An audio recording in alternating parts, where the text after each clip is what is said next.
श्री स्वामी समर्थ सांगतात, मुली लग्नानंतर सासू-सासऱ्यांशी का वाद घालतात? श्री स्वामी समर्थांचे मते, मुली लग्नानंतर सासू-सासऱ्यांशी वाद का घालतात? वाद म्हणजे काय, तर आपली बाजू मांडणे. त्यामध्ये कधीच एकमत होत नाही. मतभेद होत असतात. विचार करण्याची पात्रता, पिढीमध्ये अंतर, तसेच आताच्या मुली स्वावलंबी, निर्भर, स्वतः कमावून आर्थिकदृष्ट्या स्वावलंबी असतात. प्रश्न असतो एकमेकांना समजून घेण्याचा. प्रत्येक मुलीने एवढे लक्षात ठेवावं की ज्या मुलाबरोबर आपलं लग्न झालं आहे तो मुलगा त्याच्या आई बाबांचा काळजाचा तुकडा असतो. आईबापाने आपली मुलगी ती त्याच्या काळजाचा तुकडा असते.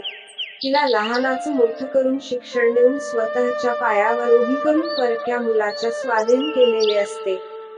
लग्नानंतर एक मधुर नातं निर्माण होतं. या नात्यात एकमेकांची अमानत एकमेकांच्या स्वाधीन केलेले असते. जसे मुलीचे आई बाबा आपली मुलगी एखाद्या मुलाला देतात, त्यावेळी मुलाचे आई व बाई आपला मुलगा सुनेच्या ताब्यात देत असतात. दोघांच्याही पालकांनी त्यागच केलेला असतो. त्यामुळे मुलींना आणि मुलानेही आपापल्या सासू सासऱ्यांना समजून घेऊन आदराने वागले पाहिजे. कोण चूक, कोण बरोबर, हे कसं सांगता येणार?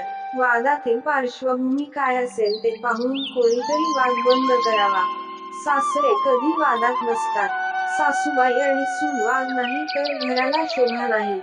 फक्त वाद संपल्यानंतर काही घडलंच नव्हतं असं वागायला यायला पाहिजे. तर स्वामी भक्तांनो, ही व्हिडिओ आवडली असेल तर चॅनलला सबस्क्राईब करा, लाईक करा आणि कॉमेंट मध्ये टाईप करा, श्री स्वामी समर्थ.